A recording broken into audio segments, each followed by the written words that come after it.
പോയ ആ പെൺകുട്ടി തിരിച്ച് ഭൂമിയിലോട്ട് വന്നിട്ട് സോളായിട്ട് വന്നിട്ട് എനിക്കത് വളരെ ക്ലിയർ ആയിട്ട് കാണിച്ചെന്നൊരു കാര്യമാണ്. കാനഡയിലുള്ള ഒരു പെൺകുട്ടി കഴിഞ്ഞ 2-3 ദിവസം മുമ്പ് ഇട്ടൊരു വീഡിയോ ആണ്. ആ വീഡിയോയിൽ പറയുന്ന കാര്യം എന്താ വെച്ചിട്ടുണ്ടെങ്കിൽ, റിഫ ഒരു ആത്മാവായി തന്റെ അടുത്തേക്ക് വരുന്നു. എന്താണ് അന്ന് സംഭവിച്ചതെന്ന് വ്യക്തമായി പറഞ്ഞു എന്നാ പറയുന്നത്. 3 പേരുടെ പേര് പറയുന്നുണ്ട്. റിഫയുടെ കഴുത്തിൽ മുറുകിയ ഷോളോ കയറോ അതിന്റെ ഒരു തറ്റം പിടിച്ചിരിക്കുന്നത് മെഹനാസും ഒരു തറ്റം പിടിച്ചിരിക്കുന്നത് വേറൊരു മനുഷ്യനാണ് എന്നാണ് പറയുന്നത്. എത്രത്തോളം സത്യസന്ധമായ കാര്യം എനിക്കറിയില്ല. കാരണം ആത്മാവ് വന്ന് ഇങ്ങനെ ഒരു കഥ പറഞ്ഞു എന്ന് കേൾക്കുമ്പോൾ തന്നെ നമുക്കത് വിശ്വസിക്കാൻ കഴിയില്ല. പക്ഷെ ദൈവത്തെ വിശ്വസിക്കുന്ന ആളുകൾ തീർച്ചയായും നെഗറ്റീവ് എനർജിയും വിശ്വസിക്കണം എന്നാണല്ലോ. ഒരു കോയിന് 2 വശങ്ങളുണ്ട് എന്ന് വിശ്വസിക്കുന്നവരാണ് നമ്മളെല്ലാവരും. അപ്പോ ദൈവവുമുണ്ട്, സാത്താനുമുണ്ട്. പിന്നെ പ്രേതമില്ലാതിരിക്കുമോ? ഒരു ചോദ്യചിഹ്നം മാത്രം അവിടെ ഇടുകയാണ്.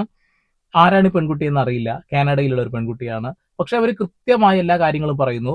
പണ്ട് ഖാദർ കരിപ്പൊടിയൊക്കെ അന്വേഷിച്ച് കണ്ടെത്തിയ ഒരുപാട് വീഡിയോസ് നമ്മൾ കണ്ടതാ. ആ വീഡിയോസിലേക്കുള്ള കൺക്ലൂഷൻ തന്നെയാണ് ഇവരും എത്തിപ്പെടുന്നത് എന്നുള്ളതാണ്. നിരന്തരമായിട്ട് മെഹനാസ് ഈ പെൺകുട്ടി ഉപദ്രവിച്ചതിനെ കുറിച്ചിട്ടും അങ്ങനെ ഒരുപാട് കാര്യങ്ങൾ പറയുന്നത്. അതിനിടയിൽ സഫ എന്ന മെഹനാസിന്റെ 2ാമത്തെ ഭാര്യ പറയുന്ന ഒരു കാര്യമുണ്ട്. റിഫക്ക് ഒരു കാമുകൻ ഉണ്ടായിരുന്നു. ആ കാമുകനായിരുന്നു ഇവരുടെ കൂടെ താമസിച്ചിരുന്നത് എന്നുള്ളത് ഒന്നും നമുക്ക് വിശ്വസിക്കാൻ കഴിയില്ല. നമുക്ക് നേരെ വീട്ടിലോട്ട് കിടക്കാം. ആദ്യം സഫക്ക് പറയാനുള്ള കുറച്ച് കാര്യങ്ങൾ ഒന്ന് കേൾക്കേണ്ടതായിട്ടുണ്ട്. റിഫാക്ക് ഒരു റിലേഷൻ ഉണ്ടായിരുന്നു. അത് പുള്ളിനെ നല്ല തളർത്തി. അപ്പോൾ ഇതുപോലെ ദുബായില് റിഫ വർക്ക് കഴിഞ്ഞ് വരുന്ന സമയത്ത് ഒരു വ്യക്തിയുണ്ട്.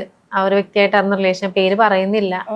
അപ്പൊ ആ ഒരു വ്യക്തി ദുബായിൽ വെച്ച് ഇവളെ മീറ്റ് ചെയ്തു എന്നൊക്കെയാണ് മൈന് പറയുന്നത്. ചിലപ്പോൾ അവൾ ആരെങ്കിലും ഭീഷണിപ്പെടുത്തിയിട്ടുണ്ടാവും, എന്തെങ്കിലും കാണിക്കും എന്ന് പറഞ്ഞിട്ട് അങ്ങനെയൊക്കെ കുറച്ച് കാര്യങ്ങൾ എൻ്റെ അടുത്ത് പറഞ്ഞായിരുന്നു. മേ ബി ഓക്കെ, റിഫയെ കുറിച്ച് സഫ ചോദിച്ച സമയത്ത് മെഹനാസ് പറഞ്ഞു കൊടുത്ത വാക്കുകളാണിത്.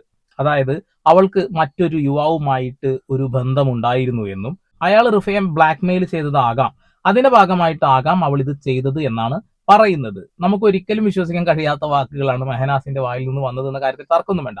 പക്ഷെ സഫ ഇതൊക്കെ വിശ്വസിച്ച് ഇയാളുടെ ആ ഒരു കുഴിയിലോട്ട് പോയി വീണു. ഇതിൽ ഏറ്റവും വലിയ രസം എന്താണെന്ന് വെച്ചാൽ, ഒരു കോമഡി ആയിട്ട് ഞാൻ പറയുന്നു. സഫ മുന്നേ ഒരു കല്യാണം കഴിച്ചിരുന്നു. ആ ബന്ധം വേറിട്ടിരുന്നു. 2021 തോന്നുന്നു അവരെ ബന്ധം വേറിടുന്നത്. അതിനൊരു കാരണം കൂടി സഫ പറയുന്നുണ്ട്. ഭർത്താവിന്റെ വീട്ടുകാരുമായിട്ടുള്ള സ്വരചേർച്ചകളാണ് അവർ ഈ ബന്ധത്തിൽ വേറിടാനുള്ള കാരണം എന്നാ പറയുന്നത്.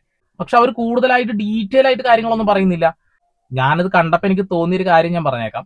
ഒട്ടുമിക്ക ആളുകൾക്കും സ്വന്തം കുട്ടികൾ ഇങ്ങനെ സോഷ്യൽ മീഡിയയിൽ ഇങ്ങനെ കൊടുന്ന് കാണിച്ചു കൂട്ടുന്ന പരിപാടികളൊന്നും ഇഷ്ടമാവില്ലായിരിക്കാം. ഒരുപക്ഷെ ആ പെൺകുട്ടിയുടെ ഭർത്താവിന്റെ വീട്ടുകാർക്ക് അത് ഇഷ്ടമാവില്ലായിരിക്കാം.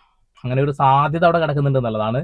ഇപ്പൊ കൂടുതൽ ആളുകൾക്ക് അറിയാം, പണം ഉണ്ടാക്കാൻ ഏറ്റവും എളുപ്പം സോഷ്യൽ മീഡിയയിൽ വൈറലായാൽ മതി എന്നുള്ളതാണ്. ഓക്കെ, ഇനി കാനഡയിലുള്ള പെൺകുട്ടി പറഞ്ഞ വാക്കുകൾ കേൾക്കാം.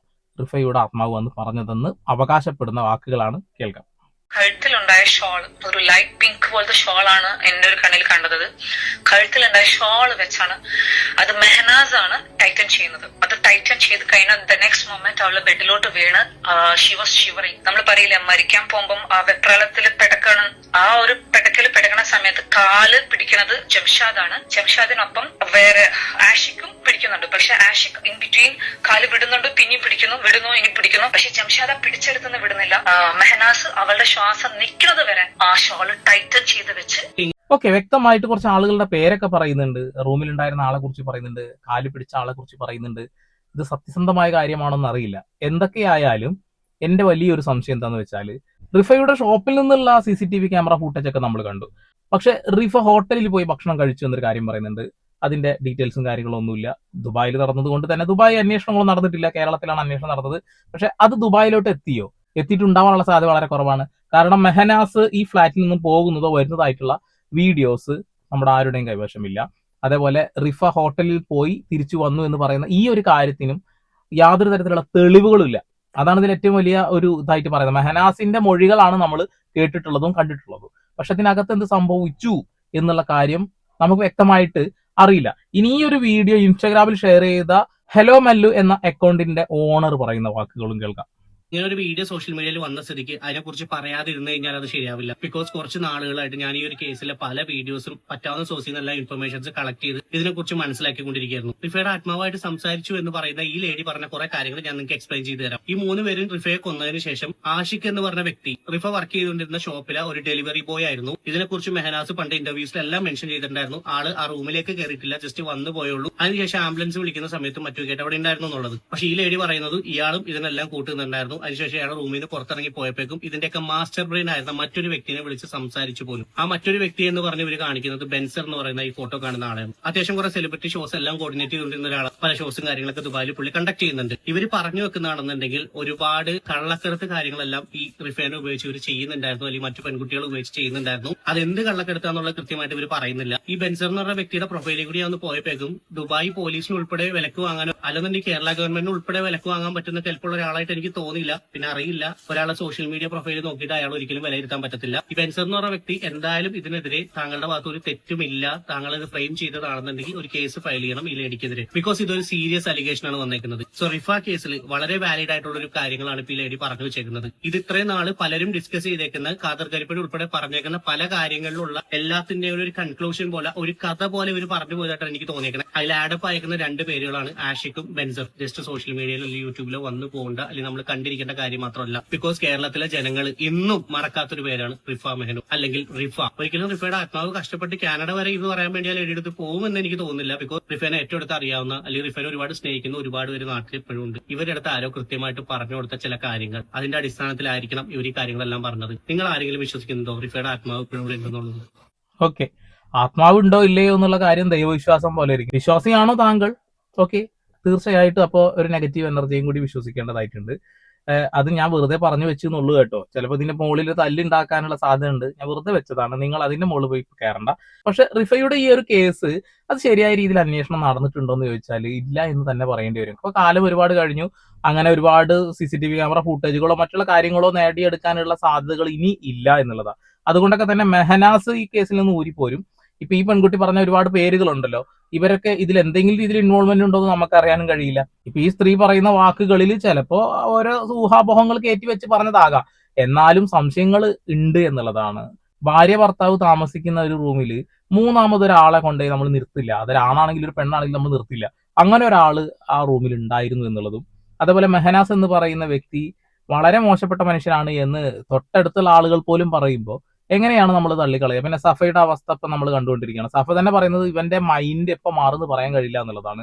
ഇവൾ പ്രഗ്നന്റ് ആവുന്ന സമയത്ത് പോലും തല്ലിയിട്ടുണ്ട്, പിന്നീട് ആ തല്ലല് അതാണ് ശീലമായി എന്നുള്ളതാണ്. ഇപ്പൊ അതാ എല്ലാം കഴിഞ്ഞു, എല്ലാം അവസാനിപ്പിക്കുക എന്ന് പറഞ്ഞ അതേ വ്യക്തി തന്നെ കയ്യിലും കാലും പിടിച്ച് വീണ്ടും അവളെ കൊണ്ടുപോകാൻ നോക്കുകയാണ്. എന്തായാലും 2 പേരുടെ പേരിൽ ഒരു സാമ്യമുണ്ട്, റിഫ, സഫ. ആ 2 ഫ അവിടെ കിടക്കുന്നുണ്ട് എന്നുള്ളതാണ്. ഓക്കെ, ഇനി സഫ പറയുന്ന വാക്കുകൾ കൂടെ ഒന്ന് കേൾക്കേണ്ടതായിട്ടുണ്ട്.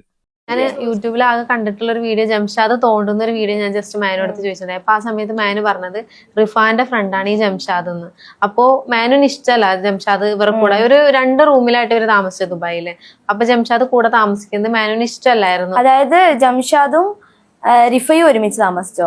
ജംഷാദ്, റിഫയും മാനു റിഫയും ഒരു 3 പേരും ഒരുമിച്ച് ഒരു അപ്പാർട്ട്മെന്റ് പോലെ ഒരു ഇതില് 2 BHK പോലത്തെ ഒരു 2 റൂമിലാണ് ഇവർ താമസിച്ചിട്ടുള്ളത്. അപ്പൊ ആ ഒരു സമയത്ത് ഇതുപോലെ മാനുവിന് ഇഷ്ടമല്ല ജംഷാദിനെ ഇങ്ങനെ റൂമിൽ കാണുന്നതൊന്നും ഇഷ്ടമല്ല. ഇവളുടെ ഫ്രണ്ട് എന്നുള്ള രീതിക്ക് ചിലപ്പോ ഇവളോട് തോണ്ടിയപ്പോ ഇവള് മനഃപൂർവ്വം പറയാത്തതായിരിക്കും. അങ്ങനെയാണ് എന്റെ അടുത്ത് ആ ഒരു തോണ്ടിയ കേസ് പറഞ്ഞത്. പിന്നെ തല്ലിയ കേസൊക്കെ ചോദിക്കുമ്പോ അതൊക്കെ അവള് ചിലപ്പോ വെറുതെ പറഞ്ഞതായിരിക്കും. അങ്ങനെയാണ് എന്റെ അടുത്ത് പറഞ്ഞിട്ടുള്ളത്. ചോദിക്കാൻ അയാൾ ഈ ലോകത്തില്ലല്ലോ. അതായത് റൂംമേറ്റ് ആയിട്ടുള്ള ആ ഒരു ആണ് അത് റിഫയുടെ കാമുകനാണെന്ന രീതിയിൽ ഇവളോട് പറഞ്ഞു, സുഹൃത്താണെന്ന രീതിയിൽ പറഞ്ഞു എന്നാ പറയുന്നത്. അതായത് ഒക്കെ ഇവളെ വളയ്ക്കാൻ വേണ്ടിയിട്ടും ഇവരുടെ സംശയങ്ങൾക്ക് ഒരു മറുപടി എന്നോളം അവൻ നല്ലവനാണ് എന്ന് വരുത്തി തീർക്കാൻ പറഞ്ഞതാണെന്നാണ് മനസ്സിലാക്കേണ്ടത്. ഞാനൊരിക്കലും ആ കാര്യം വിശ്വസിക്കുന്നില്ല, റിഫയ്ക്ക് ഒരു കാമുകൻ ഉണ്ടായിരുന്നു എന്നും അത് ഇന്ന ആളാണ് എന്നുള്ളത് ഒരിക്കലും എന്നെ കൊണ്ട് വിശ്വസിക്കാൻ കഴിയില്ല. കാരണം ഈ റിഫയുമായി ബന്ധപ്പെട്ടുകൊണ്ട് വളരെ അടുത്തറിയുന്ന ആളുകളൊക്കെ ഇതിനോടൊക്കെ തന്നെ ഒരുപാട് എവിഡൻസ് വെച്ചിട്ട് വീഡിയോസ് ചെയ്ത് കഴിഞ്ഞതാണ്. ഒരു ബംഗാളി സ്ത്രീയുമായിട്ടാണ് റിഫയെ കാണാൻ വേണ്ടിയിട്ട് ഇവർ 2 പേരും അങ്ങോട്ട് വരുന്നത്. പിന്നീട് റിഫ അവിടെ നിന്ന് ഒരുപാട് സങ്കടപ്പെട്ട് നിൽക്കുന്ന ഒരു കാര്യം CCTV ക്യാമറ ഫൂട്ടേജിലൂടെ തന്നെ നമ്മൾ കണ്ടതാണ്. എനിക്ക് കൂടുതൽ സംശയം തോന്നുന്നത് റൂംമേറ്റുകളെ കുറിച്ച് തന്നെയാണെന്ന്. റൂംമേറ്റും അവനും അവന്റെ കൂട്ടുകാരും പിന്നെ ആ ഒരു ബംഗാളി സ്ത്രീയും. അന്വേഷണം ഇനി മുന്നോട്ട് പോവില്ല, കാരണം അതൊക്കെ ക്ലോസ് ചെയ്ത് കഴിഞ്ഞു. ബാക്കി നമ്മള് ഒറ്റക്ക് താമസിച്ചോണ്ടിരുന്ന ഫസ്റ്റ് ആ ഒരു സമയത്ത് ഒരു ചെറിയൊരു ഇഷ്യൂവിനാണ് മാനു തല്ലി തുടങ്ങിയത്. സത്യം പറഞ്ഞെങ്കിൽ അന്ന് തൊട്ട് പിന്നെ തല്ലി തുടങ്ങിയപ്പോ പിന്നെ ശീലായി. അത് കല്യാണം കഴിഞ്ഞ് എത്ര നാളായിട്ടായിരിക്കും? അധികമായിട്ടുണ്ടാവണമെന്നില്ല, ഒരു 1-2 മാസത്തില്. ഇപ്പൊ കല്യാണം കഴിഞ്ഞിട്ട് എത്ര വർഷമായിട്ടുണ്ടാവും? ഇപ്പൊ 2 വർഷം ആവണു, ഏപ്രിൽ വരുമ്പോ 2 വർഷം ആവുന്നു. ഇപ്പൊ 2 വർഷത്തിനുള്ളിൽ 2 വർഷം എടുത്ത ഒരാളുടെ ക്യാരക്ടർ മനസ്സിലാക്കാൻ എന്നാണോ? ഇപ്പോഴും എന്ത് ക്യാരക്ടർ എന്ന് എനിക്ക് സത്യം പറഞ്ഞാൽ അറിയില്ല. ഈ അടുത്ത് വരെ പ്രശ്നം നടക്കുമ്പോ ഇടക്ക് വിളിച്ചിട്ട് കരയും, എനിക്ക് നിന്നെ കാണാൻ തോന്നുന്നു. പിന്നെ കുറച്ച് കഴിയുമ്പോ ദേഷ്യപ്പെടും, നിനക്ക് ഞാൻ കാണിച്ചു തരാടി, നീ ഇന്ന് അറിയൂ എന്റെ സ്വഭാവം എന്താ, അങ്ങനെ പറയും. കുറച്ച് കഴിയുമ്പോൾ വേറൊരു സ്വഭാവം, അങ്ങനെ പെട്ടെന്ന് ക്യാരക്ടർ മാറുന്ന ഒരു വ്യക്തി. എന്ത് ക്യാരക്ടർ എന്ന് എനിക്ക് ഇപ്പോഴും അറിയില്ല. അവനെ കൊണ്ടുപോയി ഷോക്ക് അടിപ്പിച്ചാൽ ആ ക്യാരക്ടറൊക്കെ കറക്റ്റ് മനസ്സിലാവും എന്നുള്ളതാണ്. ലഹരിക്ക് അടിമയാണ് എന്ന് കൃത്യമായിട്ട് കാദർ കരിപ്പടി തന്നെ ഒരുപാട് തവണ വീഡിയോസിൽ പറഞ്ഞതാണെന്നുള്ളതാണ്. അവനെ കുറിച്ച് നല്ലൊരു അഭിപ്രായം ആർക്കും ഇല്ല. അവൻ ചേർന്ന് നിൽക്കുന്ന ആളുകളൊക്കെ ചതിക്കുന്നു എന്ന രീതിയിൽ കമന്റ് ബോക്സിലും കിടക്കുന്നുണ്ട് എന്നുള്ളതാണ്. അവൻ തെറ്റ് ചെയ്തിട്ടുണ്ടെങ്കിൽ തീർച്ചയായിട്ടും പടച്ചോന്റെ കോടതിയിലെങ്കിലും അവൻ ശിക്ഷ കിട്ടും എന്നാണ് നമ്മൾ പ്രതീക്ഷിക്കുന്നത്. അല്ലെങ്കിൽ ഈ ദുനിയാവിൽ നിന്ന് തന്നെ അവന് കിട്ടണം. ഒന്നല്ലെങ്കിൽ നിയമത്തിന്റെ മുന്നിൽ, അല്ലെങ്കിൽ ഒരുപാട് ഇടിമിന്നലൊക്കെ അവിടെ ഇവിടെ ഒക്കെ പോയി വീഴുന്നുണ്ടേ. റിഫയുടെ ഭാഗത്തൊന്നും തെറ്റില്ല എന്ന് തോന്നുന്നുണ്ടോ? എനിക്കിപ്പോ തോന്നുന്നത് ഈ ഒരു ക്യാരക്ടർ വെച്ചിട്ടാണ് നമ്മുടെ പാർട്ട്ണർ നമ്മളോട് പെരുമാറണമെങ്കിൽ നമ്മള് സ്വാഭാവികം മേ ബി ഒരു റിലേഷനിലേക്ക് പോകാനുള്ള ചാൻസ് ഉണ്ട്. അതുപോലത്തെ ഒരു ക്യാരക്ടറാണ് മാനുവിൻ്റെത്. എന്താ ചെയ്യാ, ഞാൻ കൂടുതലായിട്ടൊന്നും പറയുന്നില്ല. മെഹനാസിനെ വെള്ളപൂശാൻ ആരും വരരുത്.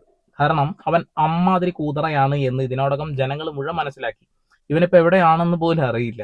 ഇവൻ എന്തായാലും ജാമ്യത്തിൽ ഇറങ്ങിയതാണ്. മറ്റുള്ള രാജ്യങ്ങളിലേക്കൊന്നും കടക്കാൻ കഴിയില്ല. ഇവിടെ എവിടെയെങ്കിലൊക്കെ ഉണ്ടാവും. നിരന്തരമായി ഈ പെൺകുട്ടിയെ മോശപ്പെട്ട രീതിയിൽ ചിത്രീകരിക്കാൻ എന്തൊരു ലല്ലു എന്നൊരു ചെക്കനുമായി ചേർത്ത് വെച്ചുകൊണ്ട് ഓരോ കൂടത്തരങ്ങൾ പറഞ്ഞിരുന്നു. അവന്റെ ഒരു പ്രകൃതം അങ്ങനെയാണ്. അതിൽ മാറി വരിക എന്ന് പറഞ്ഞാൽ വലിയ ബുദ്ധിമുട്ടായിരിക്കും എന്നുള്ളതാണ്. എന്തൊക്കെയായാലും റിഫക്ക് എന്ത് സംഭവിച്ചു എന്നുള്ള ആ ഒരു ക്യൂരിയോസിറ്റി നമ്മളിൽ ഒരിക്കലും മാഞ്ഞു പോകാതെ കിടക്കുന്നുണ്ട് എന്നുള്ളതാണ്. ഫാനിൽ കെട്ടി തൂങ്ങി മരിച്ചു എന്നുള്ളൊരു കാര്യമാണ് പറയുന്നത്. പക്ഷെ ഈ പെൺകുട്ടി, കാനഡക്കാരിയായ പെൺകുട്ടി പറയുന്നു 2 പേര് ആ ഷാള് മുറുക്കി അവളെ കൊന്നതാണ് എന്നുള്ളത്. എന്താണ് സത്യം? ഒരു പിടിയുമില്ല. നിങ്ങളുടെ അഭിപ്രായം രേഖപ്പെടുത്തുക. വീണ്ടും വരെ പുതിയ വാർത്താവിശേഷങ്ങളുമായി സന്ദീപ് പാൾ സൈനിങ് ഓഫ്.